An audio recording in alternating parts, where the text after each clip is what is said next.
নমস্কার, কেমন আছেন সবাই? মিলনেরও বেলায় সবাইকে স্বাগত জানাই। আজকে দুপুরে একটু চিকেন কষা রান্না করব। প্রথমে মাংসটা দিয়ে 2 থেকে আড়াই চামচ মতো টক দই দেব। দিয়ে ভালো করে মাংসের গায়ের সাথে ভালো করে মিশিয়ে নিচ্ছি, যাতে এটা সফট হয়, মাংসটা যাতে সফট হয়। ভালো করে মাখিয়ে এবার আমি এটা ঢাকা দিয়ে কম করে আধ ঘন্টা মতো রেখে দেবো। এবারে কড়াই গরম করতে দিয়ে কড়াইয়ে তেল দিলাম। দেখুন তেলটাও গরম হয়ে গেছে। এবার ফোড়ন দিলাম একটু জিরে তেজপাতা। প্রথমে রসুন বাটাটা দিলাম। প্রথমে রসুনটা দিলে একটু গন্ধটা মরে যায়, তারপরে পেঁয়াজ কুচোনোটা দিয়ে দিলাম। দিয়ে নেড়ে চেড়ে এরপরে এক এক করে লবণ, হলুদ গুঁড়ো দিলাম, দিয়ে ভালো করে একটু নাড়িয়ে নিলাম।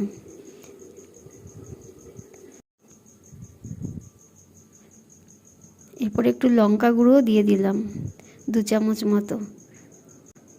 লঙ্কা গুঁড়োটা দিয়ে আর একটু মিশিয়ে নিলাম।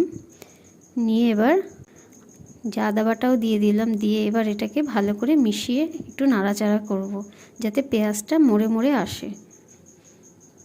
পেঁয়াজটা কি সুন্দর মরে গেছে। এবার আরেকটু মশলার মধ্যে একটু দই দিয়ে দিচ্ছি। ফেটানো দইটা ফেটিয়ে রেখেছিলাম, এই দইটা অল্প করে দিয়ে দিলাম, কারণ মাংসের মধ্যে তো দই দেওয়াই আছে। এবং মশলার মধ্যে অল্প একটু দিয়ে দিলাম। এবার মাংসটা দিয়ে ভালো করে নাড়াচাড়া দেব। তার মধ্যে একটু নুন ছড়িয়ে দিলাম, তাতে মাংসের মধ্যে লবণটা ভালো করে ঢুকবে। দেখুন দিয়ে এবার আমি একটু ঢাকা দিয়ে রাখবো। এটা ঢাকা দিয়ে দিয়ে জলটা বেরোবে, সেইভাবেই সিদ্ধটাও হয়ে যাবে। দেখুন ঢাকাটা সরিয়ে দিলাম, কীরকম জল বেরিয়েছে। আর একটু নাড়াচাড়া দিয়ে আবার একটু ঢাকা দিয়ে রাখবো। এইভাবে ঢাকা দিয়ে দিয়ে দেখুন মাংস পেঁয়াজটাও কেমন মরে গেছে, আর কি সুন্দর মাংস থেকে একটা জল বেরিয়েছে। আমি কিন্তু কোনো জল দিইনি, এটা ঢাকা দিয়ে দিয়ে এইভাবেই সিদ্ধ হচ্ছে। এরপরে একটু ঘি দিয়ে দিচ্ছি, সেন্টটা ভালো আসার জন্য।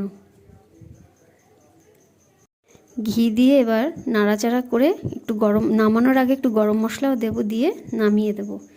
সবাই ভালো থাকবেন, সাবধানে থাকবেন। ভিডিওটি ভালো লাগলে একটি লাইক করে দেবেন। আর নতুন নতুন ভিডিও পেতে চ্যানেলটিকে সাবস্ক্রাইব করে পাশে থাকুন।